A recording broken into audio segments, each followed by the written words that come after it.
Shirt show. All right, let's go. Shirt show. Talking shirt. Shirt show. Just talking shirt. Shirt show. Talking shirt. Shirt show. Shirt, man. All right, episode 12 of Shirt Show. We're talking with Chris from S&S in Chicago. Let's go. What's happening? Not too much. Ready for a Friday. That's right. Ready Same here. Go. Yeah, where are you at, actually? You look like you're in a downtown loft somewhere. Are you in New York? No, I'm in my home office with a good background. That's a green screen? That's a fake background? Yeah. Yes. This is a fake background here, too, for me. I've got like a shop on top of... They have those available, screen printing shops. I just chose that. I don't know why Dylan didn't. Mm-hmm. Dylan chose something. What did you choose?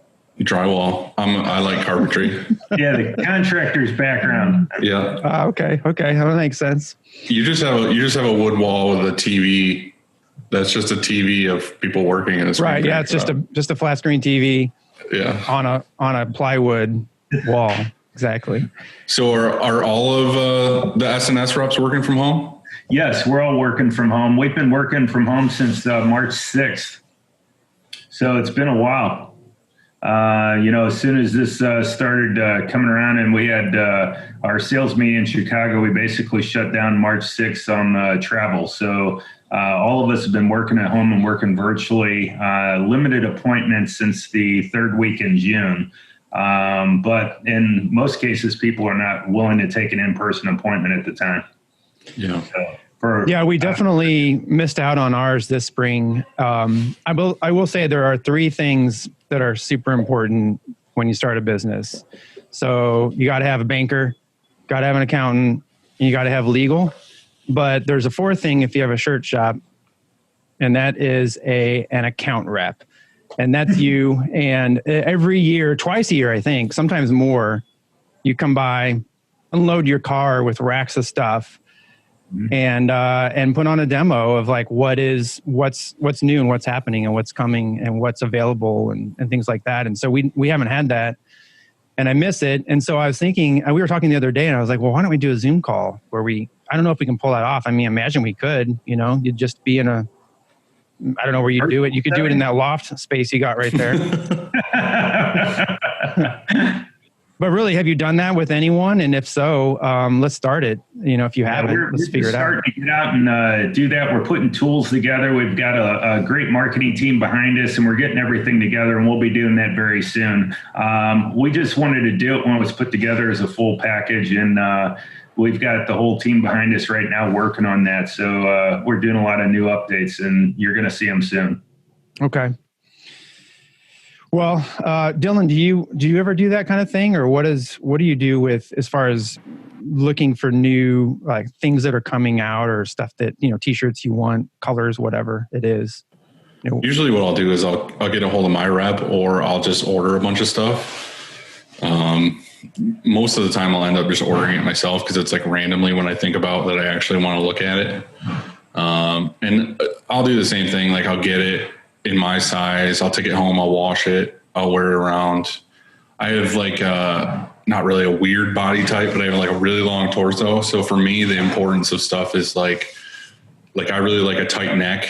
Like I hate a loose neck. And then like I need the length. So I don't want to have to like raise my arms and like do a belly dance for people. So it's a good thing. It's a good thing. This is the t-shirt industry because we learned about your bottom section a couple episodes. We just got last episode. Yeah, we know. We learned about your butt last time. Now we got your top half. So right. Okay. Right. Okay. Cool. Really long torso, short legs. So like I'm 6. Let's just do this. So I'm 6'2", but I wear a 30 length jean. That's awesome. Yeah. So you're a tough man to fit. Yeah, exactly. So I have tiny little legs and long torso. So do you get tall t-shirts or does a normal like? No, I just try to get the shirts that are like, like an inch and a half longer than like a standard tee. And then you do like me when you pull it out of the drawer, you stretch it tall, you stretch the bottom. Yeah, I try to like pull it down. Yeah, that's me. I do the stretch on the front and then I turn around the back and stretch it longer. Yeah. Now, like being like my age, I've gotten to the point where I'm just comfortable. And you probably, every time you've seen me, I have like a short sleeve button up on. Like that's like my get up now. So I found a shirt that fits good as an undershirt. And what I'll do, because I'm a screen printer, I'll just order myself like 20. I'll take them home. I cut all the sleeves off. And then I wear those as an undershirt. And then I just have like 100 fucking button ups that I'll just like put on over every single day. So the button up is more than long enough to cover everything. And then the t-shirt's comfortable underneath. That's fresh. Yeah. I like that. Yeah. Well, Chris, how did you get started in this industry? Let's see. Initially, I started in this industry as a screen printer and embroidery company in Columbia, Missouri. So this is many moons ago. We're going back over 28 years and started working with customers firsthand and experiencing, their challenges, their tribulations of being smaller businesses. And we dealt with Greek organizations. We dealt with nonprofits and a whole slew of different things. It was in a college town down at Mizzou. And it was quite a great experience for the foundation of this business, because I kind of felt that when I came to market on this end, I really understood where the printers and decorators were coming from, because I had experienced myself for over 4 years. So after left that arena, a vendor of mine, St. Louis Tees, that was a sister company of S&S, was a vendor of mine and invited me to come down for a job interview one day. And I said, if I move to St. Louis, I'll consider that. And shortly after graduation at Mizzou, I moved to St. Louis and started working with St. Louis Tees. And it's been very interesting. Andy and I met early on. He was working out of his house in his garage with the first time I met him. So we go back a long ways, and we've seen a lot of growth between both of us and a lot of changes in this industry, and so many familiar faces, throughout the Midwest, because I've covered between 8 states to now I have about, half of Missouri and about that bottom half of Illinois. So it's been really nice to be able to deal with the same customer base for pretty much 28 plus years on the wholesale side. Yeah, that's huge. I mean, those relationships that you have with so many people here in St. Louis, and like you said, your territory, it's awesome. I remember, I haven't heard St. Louis Tees in so long. You just mentioned that. It's so weird. I remember pulling up. We didn't back then when I first started. I didn't get free shipping. I didn't have enough orders to get free shipping, or I never heard of free shipping. I didn't even know that was a thing. Maybe it wasn't back then. So we paid for shipping. So I had this idea. I'd order my orders, and then I'd go to the St. Louis Tees had a pickup, and I would drive through traffic 45 minutes or whatever, and then get there in my Honda Accord and have too many boxes to fit in there. And so I would unbox nearly everything. And then put t-shirts piled in my car, sweatshirts, whatever it was, piled in my car, unboxed, and then save the boxes because I had to box them back up when I got home. And so I would flatten the boxes and then put them on top, like literally. Sometimes I had my kid in the car seat and I would just put him on top of him. and then make the drive back home. Super safe. Really safe. Real safe. It's like his car didn't come off the ground with the cardboard on him. Yeah. Yeah, but I mean, so how did free shipping even, when was that? How did that come about? It came about 5 years into my history in wholesale. It was really unusual when I first came in the market in the wholesale side of things. There were really no traveling reps. So nowadays you think about, you probably have a rep that calls on you either from an inside sales or outside sales, but there were no reps. So the type of rep you saw might have been Majestic or maybe Sophie or a licensed company.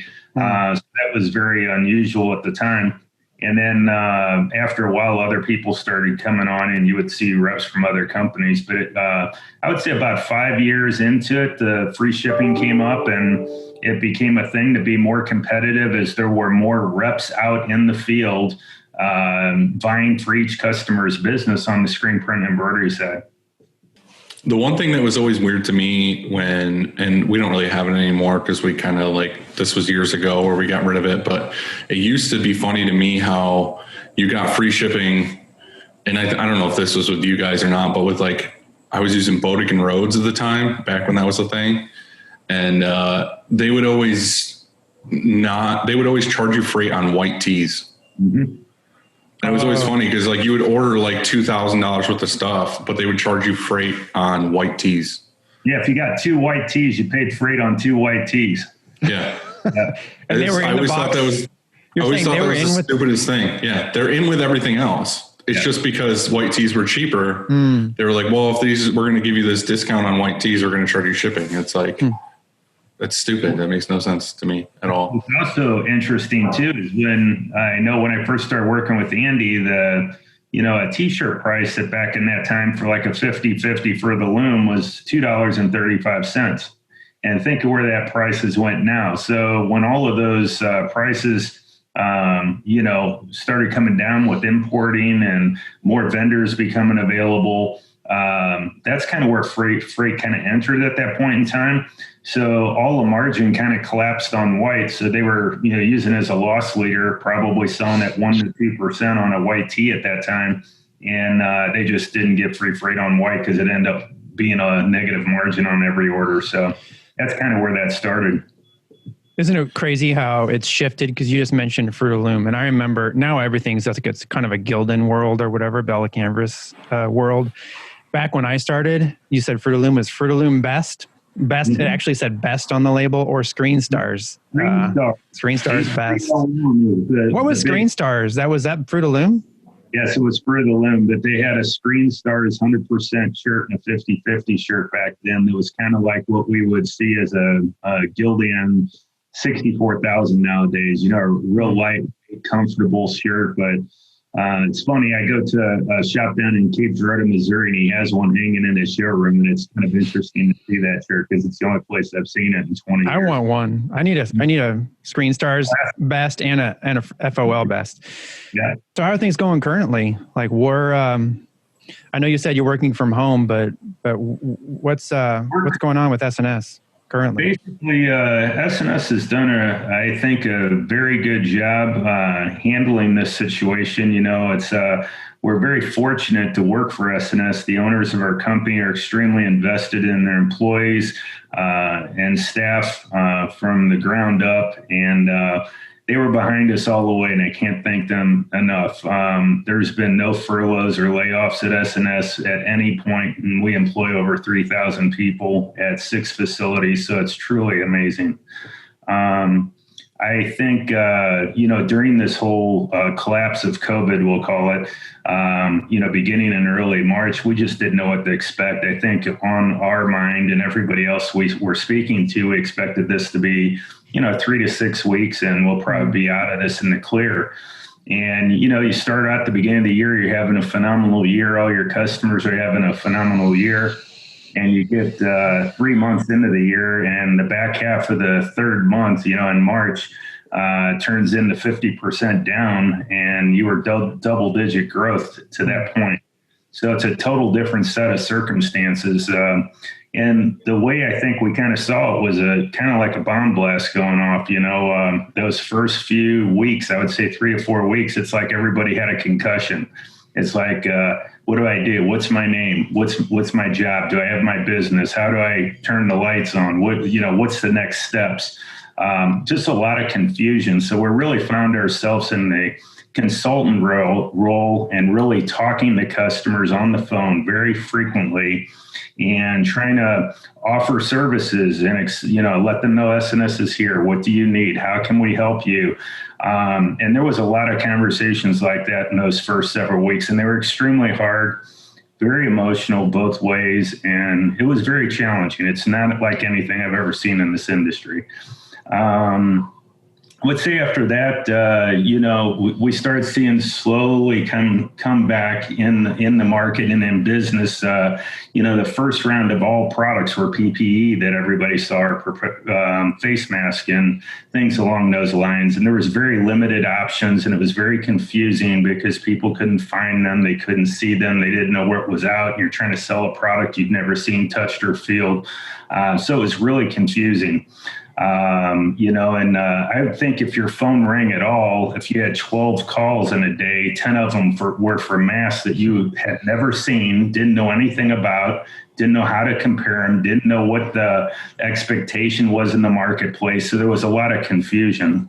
Didn't even know how to print them if they were right, here. Didn't know how to print them. You never see them. So it was very confusing. And then once things started opening up again, it's kind of gotten to the point I would say in June where, maybe if you got 12 calls, 10 of them were apparel again. So it felt a lot more comfortable and what we're used to. But things have been very, very, challenging, and S&S has really stepped up to the challenge. By not laying people off or having those furloughs, our team remained together. So it'd be like you taking your Stanley Cup team to the playoffs and winning the Stanley Cup, and then next year coming back, trading all your best players and starting over, or you're going through with that same team with a really good chance of winning it again. That's exactly how I thought the whole thing. I think Dylan, you were sort of similar to that. Do you furlough everybody and then maybe they go somewhere else, or who knows how to bring them back, and who do you bring back? And you can't. That's the problem. A lot of people, you might get 50% of them back. So it was very difficult. And I think we've kind of weathered that storm, and things are coming back slowly, very, kind of calculated each month. We feel pretty good about what's happening now. I think our customers are starting to see some additional business, not just PPE business, which I think is important. PPE is going to be here to stay. So, it's going to be a part of the business, but until you see that core business start to come back, you really have to pivot. And that would be my suggestion to people is, do something new. S&S pivoted. We've spent a lot of time, energy, and resources on updating, things inside our catalog, our electronic tools, our electronic catalogs, our marketing, creating all sorts of customer tools that are really focused on the customers. And those things have helped us. And we've got a lot of new product rolling in where a lot of people shut down. So I think we're at an advantage right now. I think the one thing that most of the printers really want to know right now, and I don't know how much insight you have on it, is just shortages issues. Right. Can you shed any light on what's going on? Are a lot of the manufacturers just not producing right now, or is everything months away from being restocked, or how do you feel that stuff's going? In my opinion, right now, you're at a challenging spot.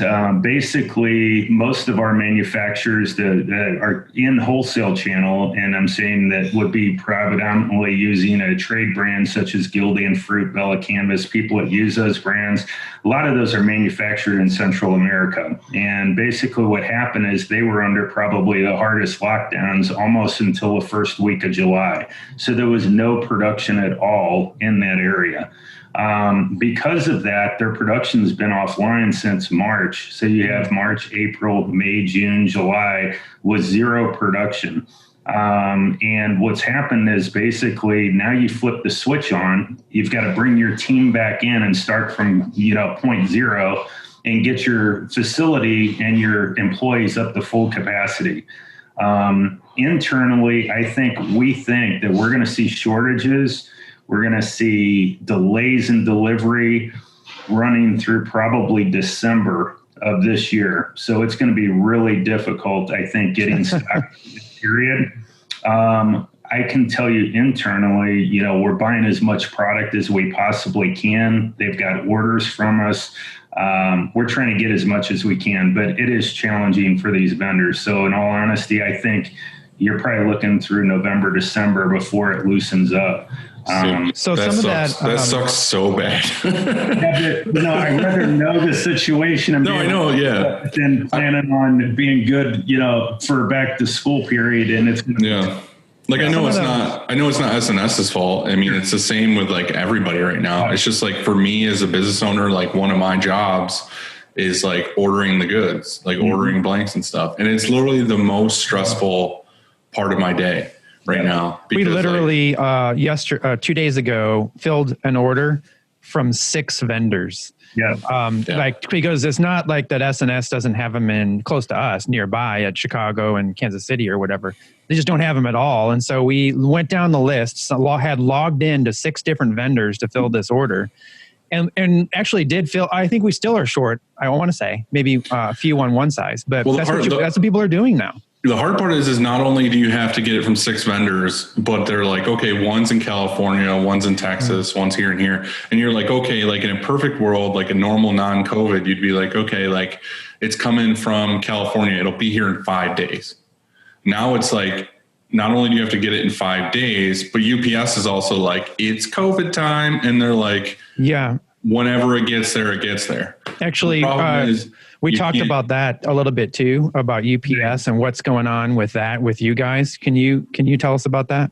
Yeah, this is kind of important. You know, the S&S ships out of 6 strategically placed locations, and we've been given a cap by UPS of how many boxes that we can ship per day, ground shipment. So if you can imagine what that's like, let's say the daily numbers, 50,000 boxes, and I have no clue what that is, but let's say it's 50,000. Imagine at 4 o'clock, you're at 45,000 and you still have an hour left to ship that day out of 6 locations. So we're trying to find levers to pull to get your order shipped same day. And maybe UPS is the 1-day zone or person to you. FedEx is a 2-day, and USPS might be 3 to 5 days. But in order to get your order out the door, we might have to use an alternate carrier at 4 o'clock in the afternoon. It's an impossible task that our IT department has been given, and they've done a very good job of juggling. But UPS has dictated how many boxes they'll pick up, and then after that, we're out of luck. We need to find another carrier, or it sits there till the next day. Why are they doing that? Do you know? Secondary carrier, they can't necessarily get it there next day that we had with UPS's commitment. So now you have a double-edged sword. The reason why is because the capacity that all transportation companies are facing is like Black Friday every day. Okay. So everybody's buying online. They're buying small orders. They're sitting at home loading up Amazon. If I go down my street, everybody's got 6 boxes on their porch from Amazon. A lot of those are coming UPS. Then you look at everybody doing online stores. So now I've got 40 boxes a day coming to a decorator with 1 piece in them, 12 pieces in them, 6 pieces in them. So that order count goes through the roof, and it causes a very difficult problem because some of our facilities may one day, let's say they had 1,000 orders going out. The next day they got 12,000 orders going out. How do you staff for it? It creates a lot of headaches internally trying to deal with it. And we're lucky we have the IT team that we do. And it creates a lot of shipping problems. And then all of these carriers get all of this shipments into their location. And her city being a great, huge hub for UPS in St. Louis, they've got tractors sitting in the yard that they haven't even checked in. They've got more tractors than they can pull in and check on a daily basis. And that's just a small snapshot. So, the thing right now is be patient, be honest with your customer, and don't overpromise, extra time, because as soon as you commit to a time frame, it seems like it bites you in the rear end. So, I have a solution. I think I got it here. Can you talk to S&S today about opening up St. Louis Tees again? And that way, screw it. I'm just going to go pick up. I'll unbox everything just like before, put it in my car. Doesn't matter. You love get it. At least I'll get it that day. That was like one of the best things about when I was in Georgia is we were right near, as a competitor to you, but we were right near TSC. Mm-hmm. So it was like we could just drive like a half hour, pick up the orders in the van and bring them back. Like, I think that would be amazing right now.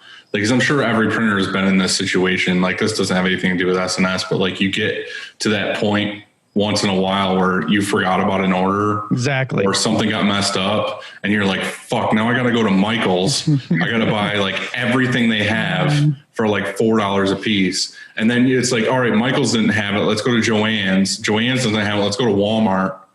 Dude, that sucks. I remember when St. Louis Tees was here, there was a 2-hour pickup delay. Like, you would place your order and you would have to wait 2 hours or whatever, but I'd get there in 1 hour and I'd act like it was going to be ready. And they're like, oh, you got to wait. And you would kind of do what you can. Like, hey, please, you'd beg for it just to get it quicker. But yeah, I mean, that would really, and you haven't one in Atlanta or something like that, right? Or nearby now. Maybe when you were there, Dylan, there wasn't one, but I'm pretty sure there wasn't, because I remember ordering from Georgia. Now, but man, or relocate. We need to relocate Shirkong to wherever there's a right next door to whatever your main distributor. Wouldn't that be great? I know. I always think about that too. Like every time I have to drive something to the UPS hub, it's like UPS hub is like in an industrial park. I was like, how awesome it would be to have the shop right here to where you could just like drop the shit off or like pick Walk it up next door. Yeah, it's so awesome to have. I don't think you'd get any work done. All your customers would want you to go up there and get their order they shipped you last night. You wouldn't get anything done. Yeah, no, it'd be awesome though. So what is some of this new stuff? You mentioned that you guys put in some new stuff on the website as far as tools for customers. Yes. Is any of that a thing yet? We're doing, we've really worked hard to expand our bag lineup. So we've got a really strong line now of premium bags and accessories. Kind of at the top tier, you're looking at Oakley.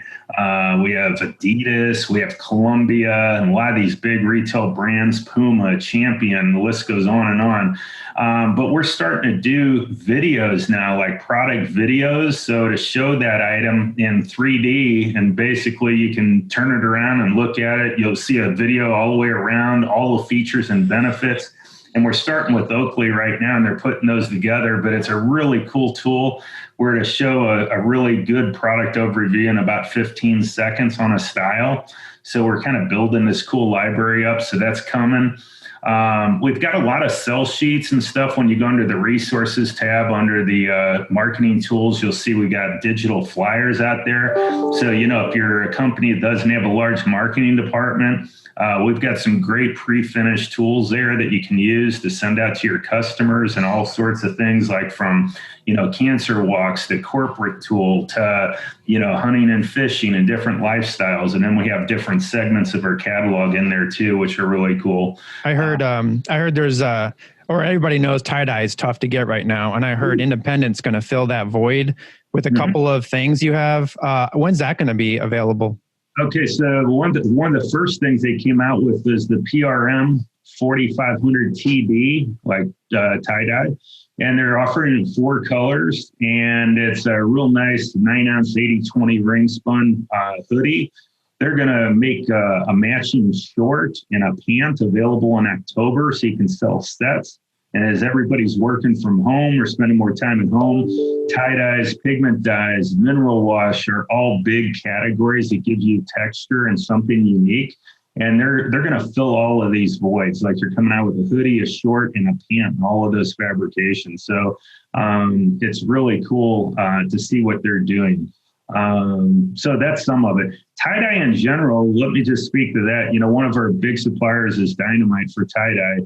And they were hit hard with this COVID. It's a manual process. If you can imagine, you got individual people in close proximity making tie-dye. So not ideal for COVID. So they've had some big challenges in that, and trying to get up the line and get stuff, in a market that's extremely hot. So I think they'll catch up, but it's just going to take some time. They're really backlogged in there. Are they in Michigan or Ohio or something like that? They're in Ohio.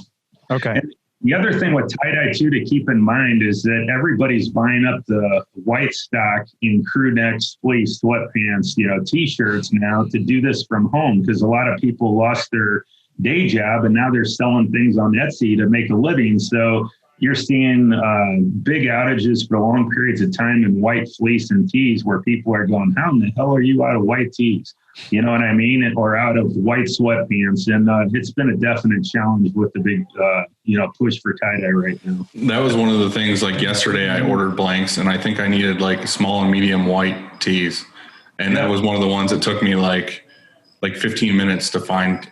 White and black can be crazy because of PPE. They've been making masks out of that fabric. So if you look at Bella Canvas or you look at Gildan or Hanes, they took black and white and they were making masks, for essential businesses and healthcare people. And a lot of that inventory got chewed up because they're using all their. They must have used all the 2X, 3X, and 4X, because those are like the most impossible things to find right now. Well, here, that's a good thing too, is we're talking the I guess per direction that most mills are taking is they're going to produce basic colors and basic styles, small through 2X is their priority. Anything outside of that right now is getting put on the back burner. So once you get to 2X and you start going past that, really hard to find, and it's going to be very slow to fill in. If you're doing long sleeves or, pocket tees, that's considered a, ancillary style as well. So they're really focused on making short sleeve, and basic crew and simple stuff in basic colors. So that's part of it's going to contribute to the shortages you see going through the end of the year as well.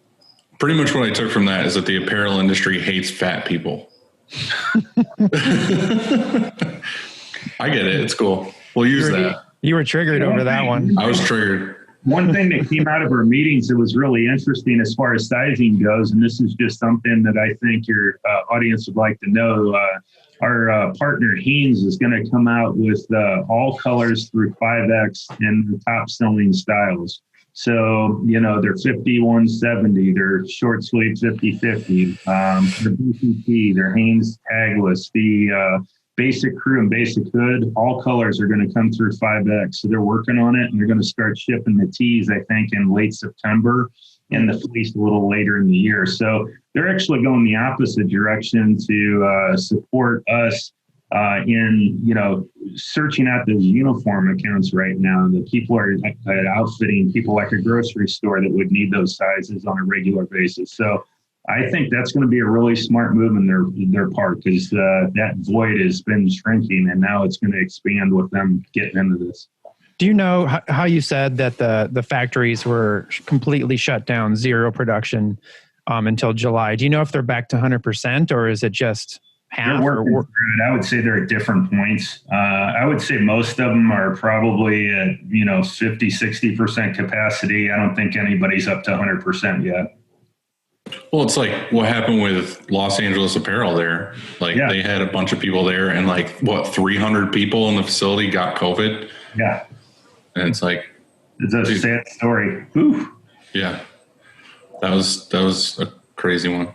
Mm-hmm. But the hard part about, like you were saying about the 2X, 3X, 4X stuff is that a lot of that stuff is usually for somebody specific. Yep. You know what I mean? Like somebody will place an order and they'll be like, okay, I need extra small through 4X. And it's always like, I need 50 of this, 20 of this, whatever. But then when you get to like the 2X, 3X, 4X, it's like, I need, 7 of this. And it's always for somebody specific. So like when we go to order something, it's like, okay, cool. We have stock in small through extra large. And then I have to find all these like random pieces for the 2X, 3X, 4X. So it's like, that's the hardest part, because they're actually for specific people. So the customer's like, I need those 4XTs because it's for this dude who's like, and it's always the huge dude that's just like, this guy like is our biggest fan. And it's like, oh, what's the worst is too, is when you have to sub for that one size and you get a different color or whatever from a different brand. And so then that person, it stands out from the They're rest. singled out because they have like a lighter shirt. Yeah, that's the worst. And what do you do though? Yeah, so, that's the thing is like, I have to tell the customer, I'm like at this point, I'm trying to make sure I'm getting your order out on time, and almost every time I'll get them something equivalent or something better. Like I'm trying not to be like, they ordered a, Bella Tri-Blend and I give them a Gildan 5000. Like that's not what I'm doing. Right. It's just hard to find something that's available. Well, that's why I think with teams, that'll be very successful for them, because I think everybody's in your position where you're working with less people, you got less time to do this job, and you want to do it complete and as fast as you can. And I think by them spending the resources to make this easy, I think they're going to see a lot of growth through that. People are going to make those conversions into their brand just specifically because they have the size runs. Looking forward to that. Yeah, I like the idea of having availability up to 5X, because that's definitely a challenge when we only go to 3 in a certain color, and then we have to sub out for those other ones. So that's I think that's a good move for Hanes to do, really. Honestly. I found out Hanes owns, is it Champion? They own a bunch of stuff. Who else? What else falls under Hanes? They have a lot of different brands under their umbrella, but the ones in our industry are going to be Hanes Champion. They have Comfort Wash, which is part of the Hanes division. They own Alternative. So those would be the brands that we're supporting from them right now. Hanes owns Alternative? Yes. Mm-hmm. Is Alternative fading away, or what are they doing? Are they coming? They're doing well. Their big focus right now through next year is they're doing more and more product with organic properties or sustainable fabrics, and also recycled poly instead of virgin poly. So they're really pushing hard on that for 2020. Like a sustainable thing. Yeah, they want to go that route, and they're working really hard on it right now. That's something that Anvil did too. I haven't even said the word Anvil for a while though. I don't even know. We haven't bought an Anvil for a while. I remember when we first started, it was always the Gildan. Was it Gildan 5000 or the Anvil 779? Mm-hmm. It was like those are the two that like you always got. If one was out, you would get the other. Who owns Anvil? I'm sorry? Who owns Anvil? Yeah, Anvil's under Gildan. So Gildan, Anvil, Comfort, American Apparel, and All Style are under Gildan. I don't think they owned Anvil back then, though. What's like that? They didn't own Anvil like 10 years ago, though, right? No, it was a separate company. Yeah. What are some styles and like cuts and stuff that you guys really like that you don't think a lot of people know about or they should know about? Well, fleece-wise, I love Independent. I think it's, in my opinion, they have the best styling. They've got some of the best fabrics. They can use a lot of their fabrics for, different things. It's just that elevated piece. So, I really like to have an elevated option to offer customers, because I think customers, when they first see things, they really don't know what they're getting. Like I remember for years where a customer would walk in and say, hey, I want X, but they've never seen X. And they don't know what Y, Z, and A are, So I like the elevated stuff. So I think Independent Fleece, I would key in on, especially with the tie dyes, the pigment dyes, the mineral wash, they just got a lot of stories to talk about. One of the new brands that we picked up, this one actually came out of Shark Tank, and it's called Quick Flip. And Quick Flip is really cool. We all know who Quick Flip is because he corners you at every trade show. There you go. And he's like, check this out. We picked it up, and we're going to be an exclusive vendor for them. So I think there's a lot of opportunity on that in our channel. And the main reason is it's a unique product, it's innovative, and you can brand the bag or the hoodie. When somebody brands a hoodie and they get hot, they take it off, they put it on the ground, they throw it, wherever. They basically aren't wearing it, so you're not getting any advertising. With this, it'll switch into a bag. You're wearing the bag, and it still has a decoration location on it. So I think for value, it's a great billboard. So the people who don't know, it's a hoodie that turns into a backpack. Yes. And we're going to carry the windbreakers through drop ship. We'll have their price point line called the Hero Light, and then also the Hero Collection, which is their core stuff. The other products that we're looking at, Richardson caps are really strong seller for us. We added youth styles. We added, all sorts of colors this year, and it does extremely well in every area of the company. So, I would look to that, Sportsman, cap and bag, a very good line if you need PPE for masks. They've got some of my favorite top sellers in that, like the MAV 20 mask. It's a louvered mask. It comes in a lot of colors, so people can make it uniquely their own. Bayside has been our go-to mask, the 1900. Is that still the go-to for most people, or it is? It's a big one. I think everybody's buying a little nicer mask now because they realize they're going to be wearing it daily. So, Bayside, the MAV 20, there's so many options we have now, but I know those are in my top sellers for. What's weird is that I have both. I have base, and so when I'm driving around, let's say I got to run at Target or something, I have both in my car. I've got the Bayside 1900 3-ply, and it fits better and all that. And I also have some leftover Bella Canvas, the single ply, that first mask that was, I think. Are they making those still? I don't know. Yeah. Really? They are? Well, I have some left over, and I have those in my car, like a 50 pack or 100 pack or whatever they came in. And, I reach for that a lot of times because it's just so light. Now, if it's hot out or whatever, I know it's a single ply, but the Bayside gets hot and I start to sweat and gross, so I choose and I didn't like the Bella canvas as much when it first came.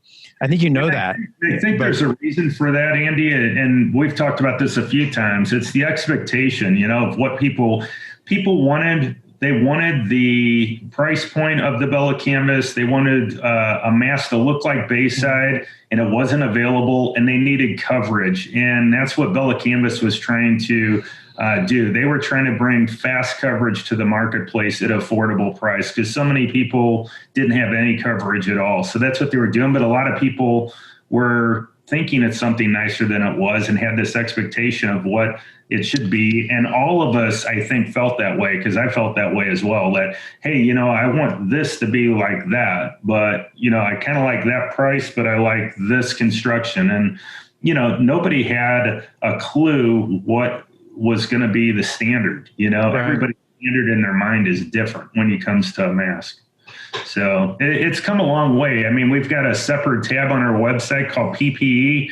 And if you clicked on that right now, you probably have 50 different options. And every option that came out from those first ones has gotten better, either better design, more colors, more styles, just different looks. And, you can spend 88 cents or you can go up and spend, look at retail right now. I see people spending millions of dollars on some guy. I don't know who he is. Some man in China that owns several businesses had one with diamonds and gold thread in it. So it depends what you're looking for, I feel like Bella Canvas got hit pretty hard from the screen printing community in the beginning with those masks because they were like, oh, these are shit. Like, these are just cuts out to t-shirts, whatever. And people were buying them because they needed masks. But you got to think, like, they were the ones that in the beginning that were like, hey, we're here. Like, we made masks. Like, let's get them out to people so that people are covered. So, like, you got to give them props for, like, taking care of people in the beginning with what they had. Like, they didn't.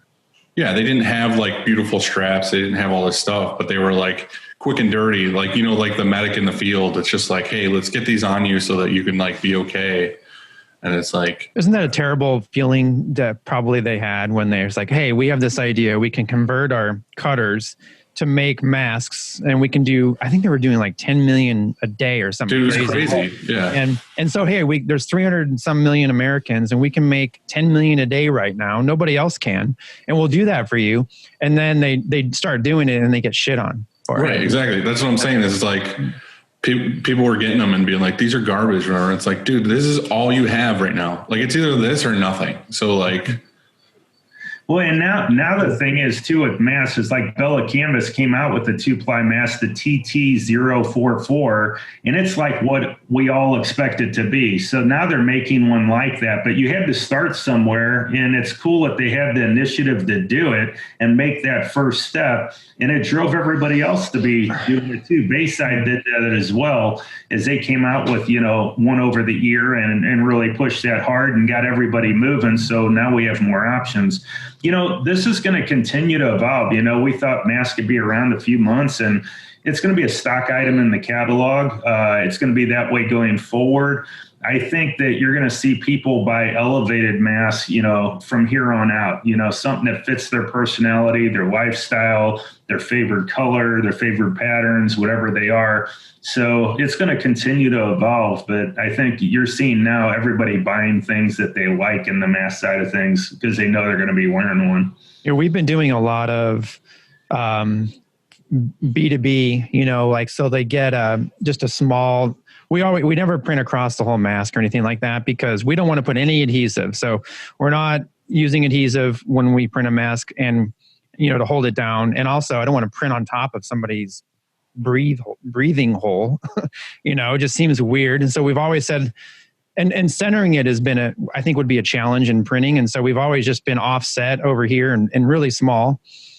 And that's the only way we'll do it. But we've gotten so many orders from whether it's restaurants or, and it doesn't matter. Like if we just did a construction company, and they just offset it over here. And I kind of like how, I think it's the Bayside comes in a 25 packs, I want to say.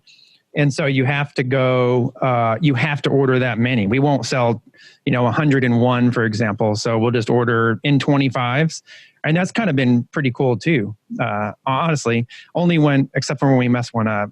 that's not good because it happened the other day. We messed 2 up and we called. This is why you guys are so great. And that's why it's so important to have a relationship with your a main t-shirt supplier, your vendor, and when we go to one, it doesn't matter. It's not always about a penny or a nickel on how much we're spending. It just, sometimes we call you for quotes, but usually we just go online and buy. And what's so great is that we messed 2 up and we called in.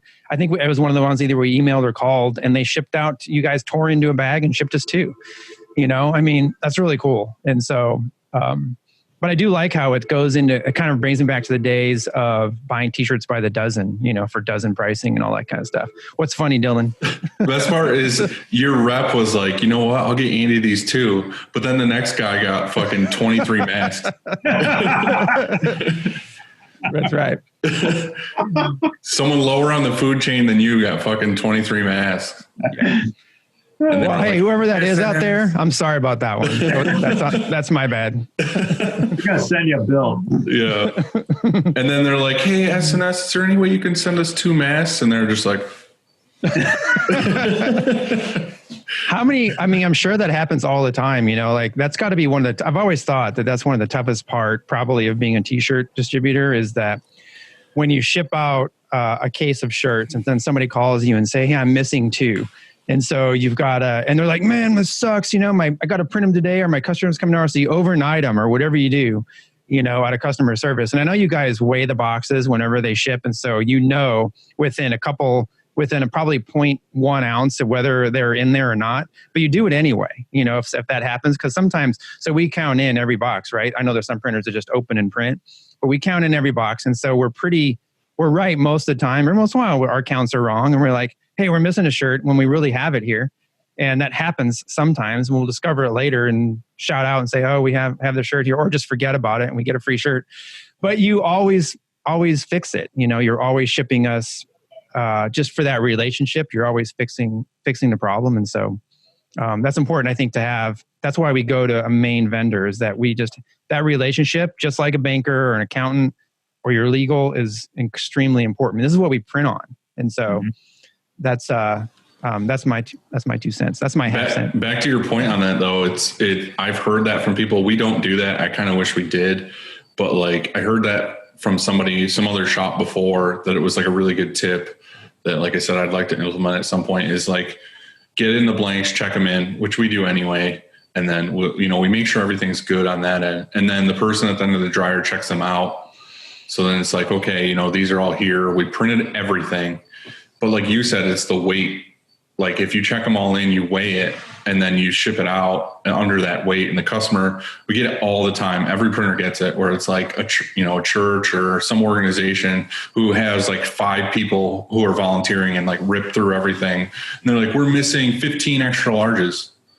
And it's like, no, you're not. Like we printed all of them. We know we did. But then what do you say to the customer? You know what I mean? You're like, it's the same with us. We're like, well, shit, we don't want them to be disappointed. So like, let's give them 15 more. Like we have to print them and all that other stuff. But it's like, by the weight when it leaves here, like, and it was checked twice. And that's what we always have to tell the customer, is it's like, we know they're here. We checked them in, we printed them. We have no spoilage.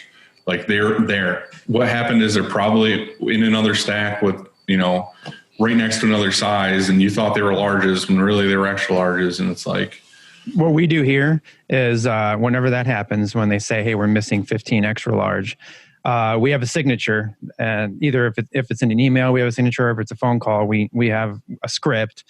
And that is to say kind of what you just said, is that, hey, these shirts are triple checked. And we say triple checked because they're checked at S&S. They're checked here when they get here, and then they're checked at the end of the dryer, just like you said. So these shirts are triple checked, and they're most likely in that box. So will you do us a favor and just double check on your end, just to see if you can find them, and then give us a call back before we say, oh, okay, because ultimately we're going to replace it. It doesn't matter. I know they're there. We know they're there. We're just going to replace them because you want that customer experience to be perfect, and so. Well, I forgot the first step. Actually, the first step is to don't reply to the email for 2 hours. That's the first thing you got to do, because usually they find the shirt somewhere. Like, oh, hey, never mind. Disregard that email. I found it. So you don't reply for 2 hours. Then you come with those shirts are triple checked. Right, because you don't want to hit them with an email immediately and it's like, no, you're a moron. Like they're in there. They're in there somewhere. I like that. You start with no. I just hit them hard right off the gate. I bring them down. That's the best way, in my opinion, to do it. I like that. We're going to try that next time. Yeah, just be like, you're an idiot. Try again. And how do you deal with that, Chris? I mean, I'm sure that you have somebody there, probably a skyscraper full of people every day that are just answering the phone call of, hey, I'm missing 2 shirts out of this box. Yeah, I mean, for the most part, I think they ask people to double check the order too. You know, it's hard on customers. You know, Andy, you get 25, 30 boxes a day. You're looking for 2 white T-shirts in a bundle that somebody put in there and maybe folded them in half to make them fit nice in the box, and those are in the inside.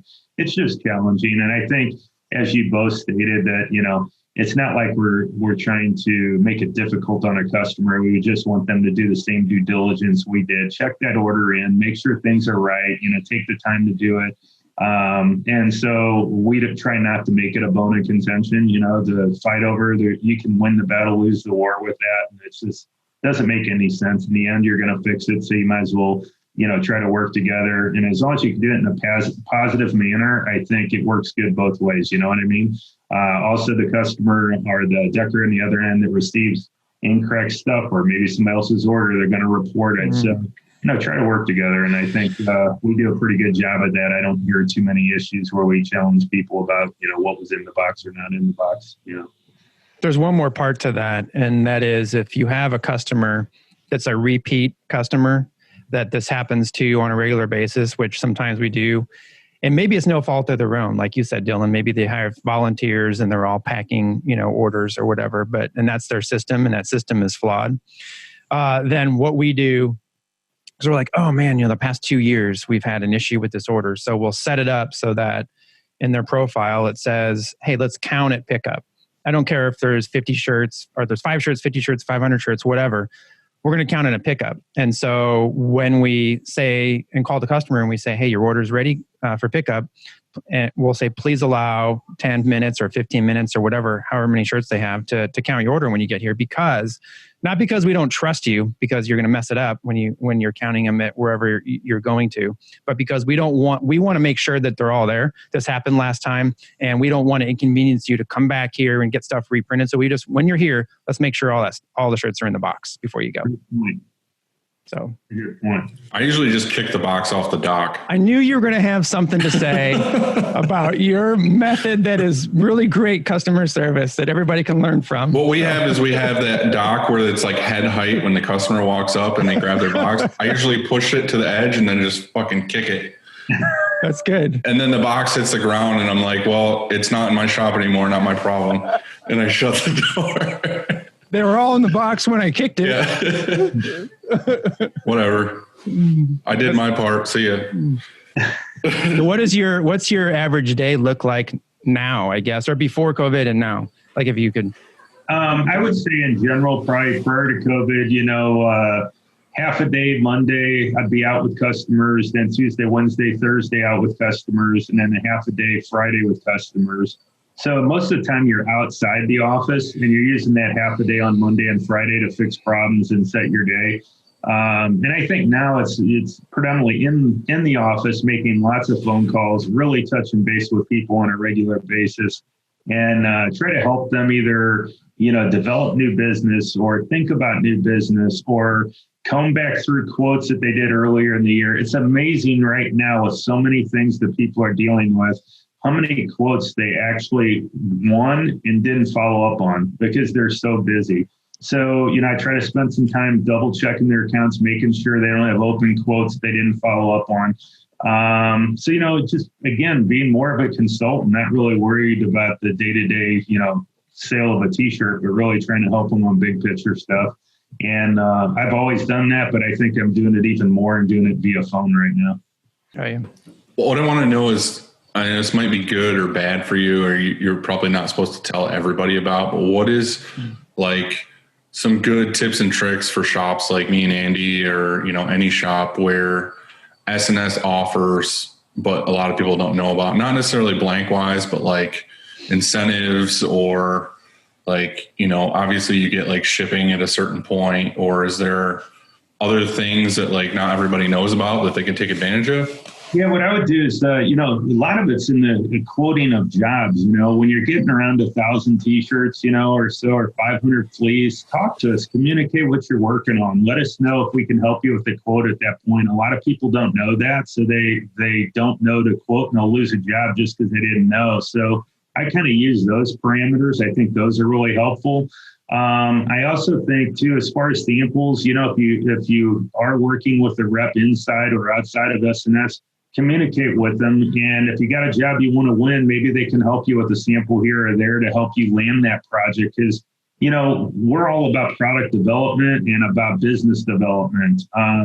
Again, each order is important, but we're looking for a long range relationship. We're looking to grow that relationship. And sometimes you got to do something outside of the box to help people out in order to further that. So, you know, we do a lot of things like that. So be in touch with your reps. Those are a couple things I can think of. Trying to think, I'm sure there's other ones, but, you know, the other thing would be like online tools. Make sure to use some of the stuff we're offering for free out there in the marketing side of things, because I think most shops that I call on don't have a marketing department. We're very fortunate that we do. So we develop a lot of things that are free of charge, you know, from custom websites, custom flyers. We have you know, there's product videos, we've got image library, all of that stuff's free. And you can basically drag and pull a logo and stick it on any of it and use it as your own advertising, or you can use it to advertise to your customers. And I think those tools are invaluable.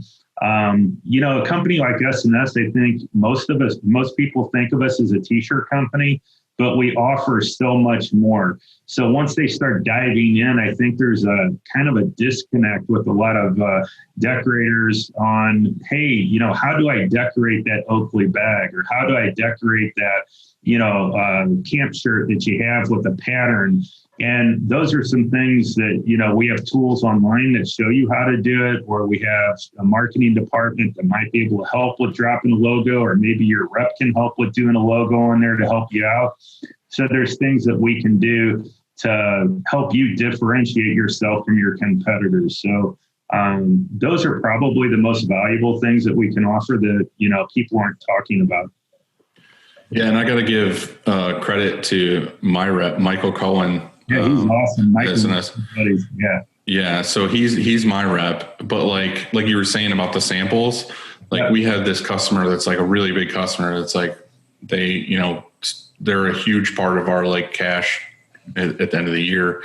And same thing, like I'll hit up Michael with an email and I'll be like, hey, this customer really wants to try this shirt in size medium. He's like on it. And like that day he ships her like, you know, one of each in that size. And that customer's always so excited because like they get those samples like the next day.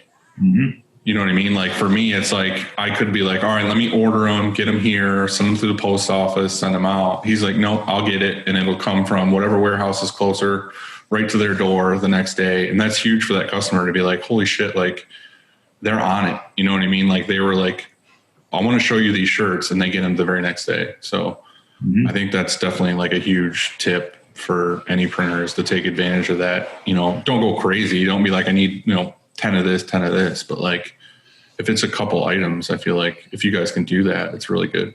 Yeah, we look at it as qualified or unqualified samples. You know, you can have an initial conversation with a customer, and if they don't know the inside in and outs of that job, it's really hard to offer free samples because they don't know where they're going. So, you know, do your homework, have a conversation with your customer. You know, hey, what are your top 3 colors? You know, what sizes are important for your order? So maybe you're picking a sample they can use in the order. Is this an item you're going to return or keep? You know, because there's different ways to address that. Maybe Andy wants this for a showroom, so he wants it tagged with a card to put in his showroom after the meeting. And yours is one you're going to give to your customer and input in the job. So the more details you can give to your rep or person of contact at S&S, the better, because we have a lot of different ways to help you, you know, develop your business in that manner. Did you say there's a certain dollar allowance for that, for sampling? We all have kind of a budget for different things like that, but it's not like a big budget, but it's for qualified sampling cases is what I would call it. And we try to help people when they have information. When they don't have information, say, hey, send me one of every size, that type of stuff. That's really an order in our opinion. So we treat it as an order. When it's we help with it. I was going to say, I need a sample size large of all of the new independent things. Yeah, we can do it, but it might be at 50% off or something like that. And we can do that to be your showroom because people do that every day. So, we get right. I feel like it's to a degree, you just need to be like an honest person. You need to like not take advantage of your rep, but also like use them when you can. Right. You know what I mean? Like I said, like I probably only ask for a couple samples a year, but it's always for like my big clients that are like, hey, like I need a sample because I'm about to buy like 3,000 of this. You know what I mean? Like they've never had it before. Like this customer, they order, every 2-3 months, they order like 3,000 hoodies. Mm-hmm. And they're like, oh, we want to try the difference between a 18500 and a SS 4500. And I'm like, well, let me send you one of each. And, in your size, take them home again, wash them, try them on, see how they fit. Because they're going to spend like $20,000 or more on an order. Mm-hmm. And it's like, it's worth sending them a sample. Yeah. And you don't make a mistake in those cases either. If you have an account that's very, particular about what they're receiving, it's kind of nice to know that before you decorate 500 of them, Mm-hmm. So sometimes you'll run into those scenarios too, Hey, so Joanne wanted to ask a question. Hey, Jojo. Yeah. She had a question. What was it? What would you want to ask? You need this? Oh. Hey, Joanne. Hey. How's it going? Very good. Thank you. So when are we going to go to lunch? Come on. That's the question. So it's fun. We can even get beers. We can get beers. Exactly. Don't get him in trouble. Breadco's calling your name. I didn't hear you. Oh, she said Breadco is calling your name. They don't have beer. No, we actually do miss that, though. Of course. Yeah. I mean, do you guys get an allowance to like take customers out? We have a budget to work with customers, and it kind of floats. It's based on what you're doing. Be mindful. Spend money like it's yours. Don't be crazy with it. Yeah. But to your point about samples, don't be a dick, because we go to lunch. We've been to lunch. I can't remember how many times, but there's sometimes I buy. Yep. I really do. I'm just like, hey, it's on me. I do that too. Yep. Because I feel like a piece of shit if I'm like, you always have to pay. So that's why do that? I think in general, customers and vendor reps are mindful both ways. So I think, it never gets abused. It's never even been questioned. So plus I'm appreciative. Like I really do appreciate everything you do for us. And so, hey, Chris, here's lunch is on us. Yeah. So and I feel like for me too, like with reps, like ink reps or manufacturers, or like you saying like S&S or whatever, like they come to visit me.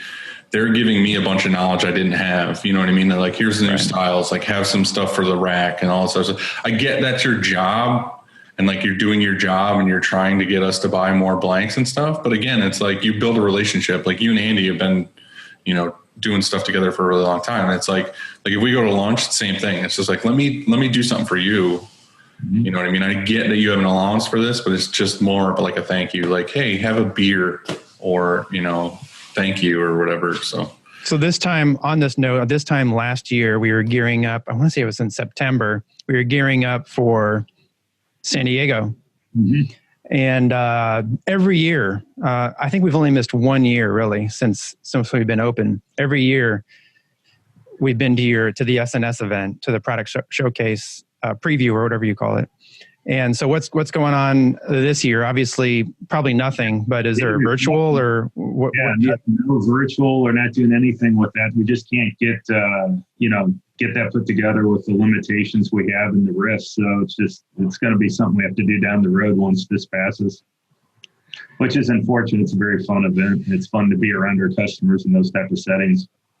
So. For sure. Yeah. I mean, that's why we keep coming back, is because there's there's vendors there. It's sort of like a mini little convention, you know. Gildan's there, Independent, all these Bella Canvas, everybody's there, and you get to see this stuff.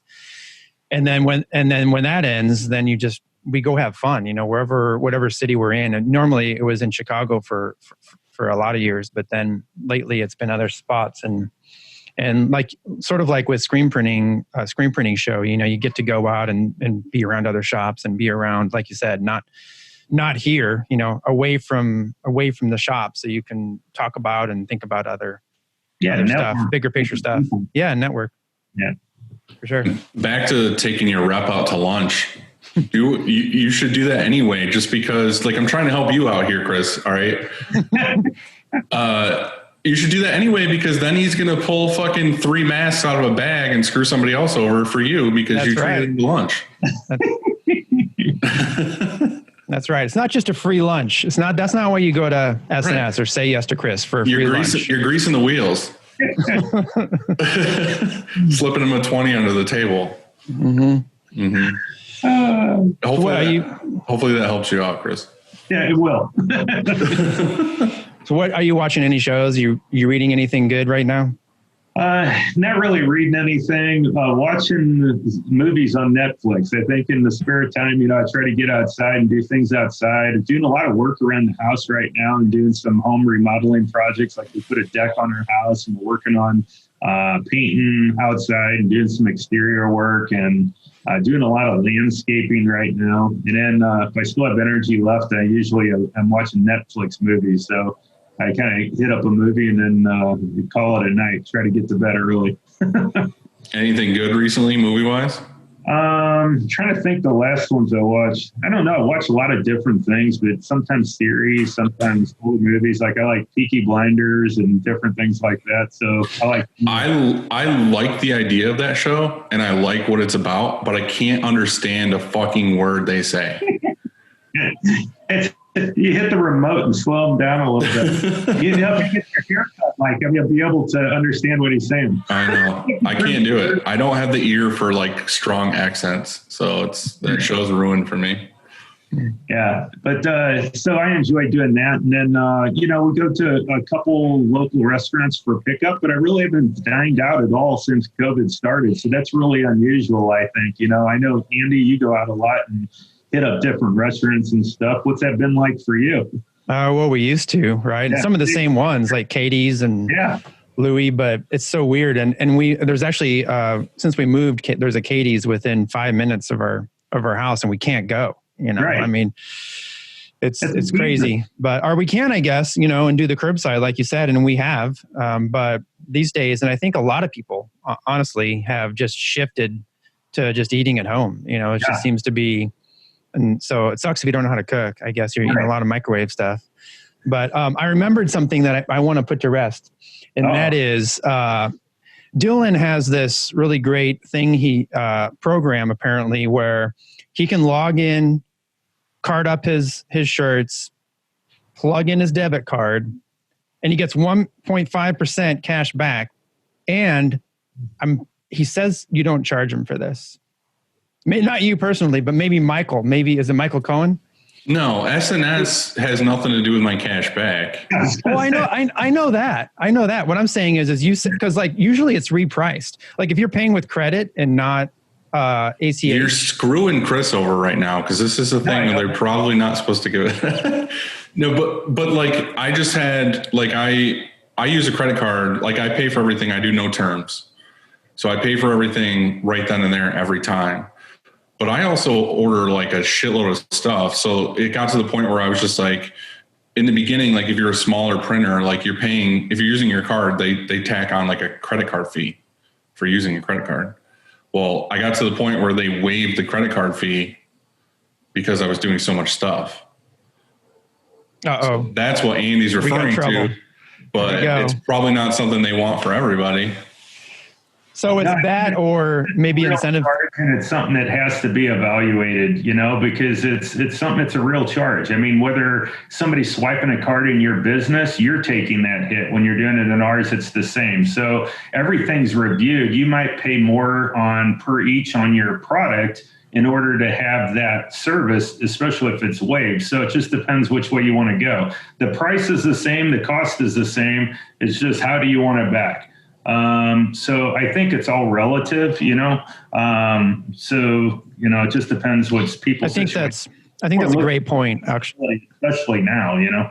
I think that's actually a great point, because we do the same thing here. So we have some contractors, let's say, or partners that their pricing is a hybrid model. It's not contract pricing. It's not retail. It's something maybe in the middle.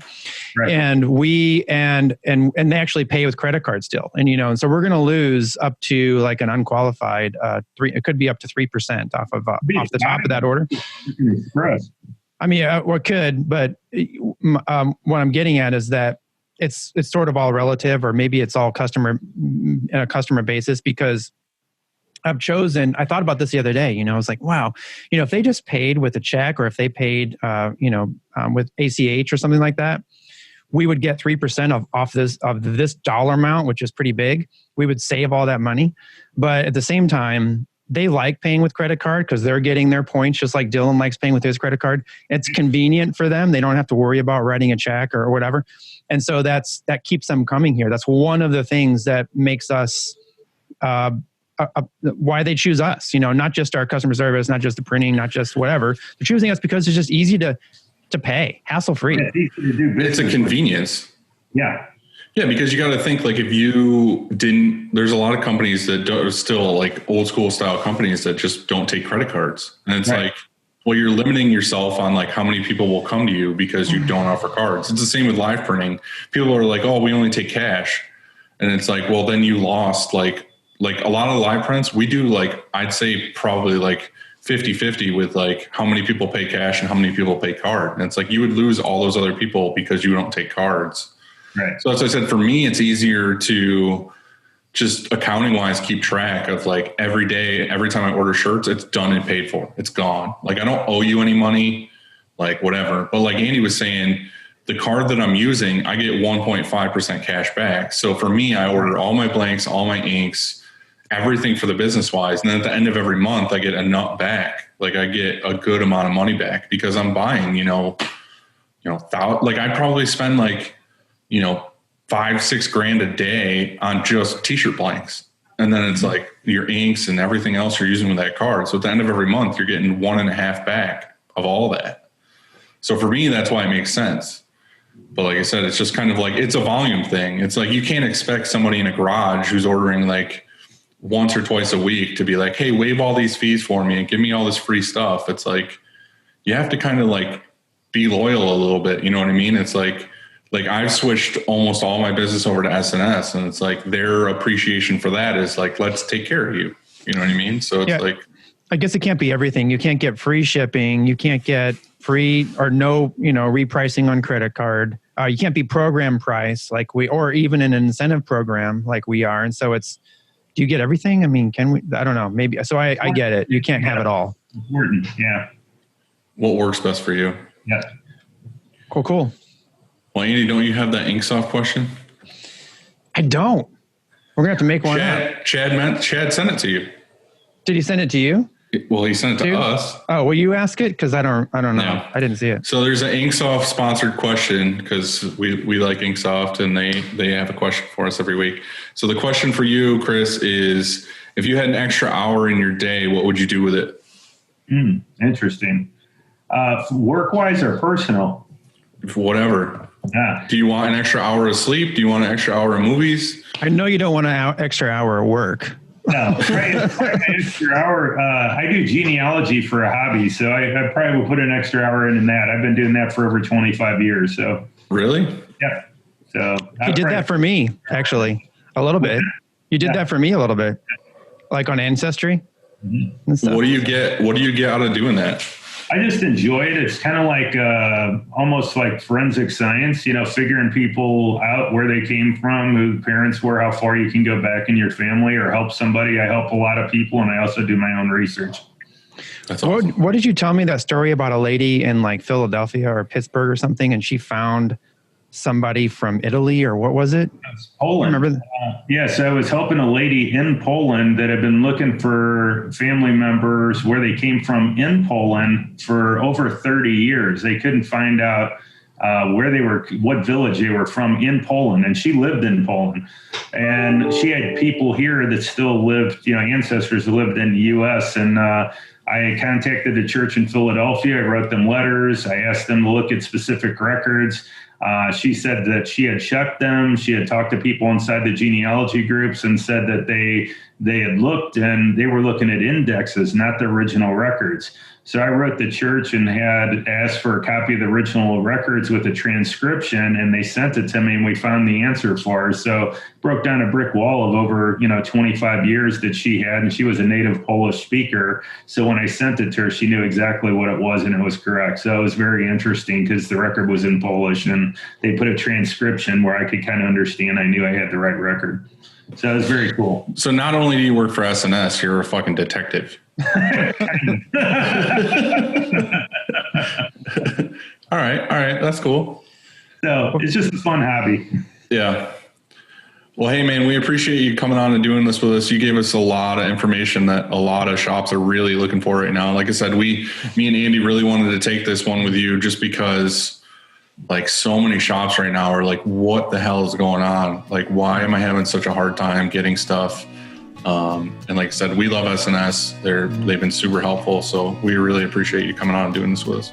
Well, I was glad to do it. And it's great that you guys are customers and partners. And I'm glad you're doing this podcast to help people out. There's a lot of people that need this information. So I know you have a nice platform to share it.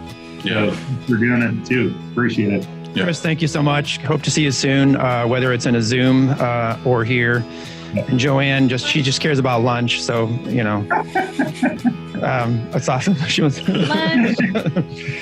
All right. See you, man. Take care. See you, dude. Yeah. Bye, Andy. Yep.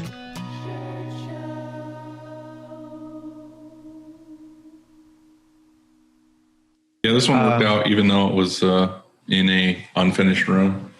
I had to mute so many times because my dad's like 2 rooms over, like doing construction, and it's like wah, like fucking slamming shit, and I'm like mute. I saw a fly land in your nose once too. Dude, right on my nose. And I was trying not to bring attention to it. It was like right here, and I was like, That was epic. Next time I'm calling it out. I'm like, did a fly just land in your nose? just like that kid at fucking like playground. He's like, he's got a fly on his nose.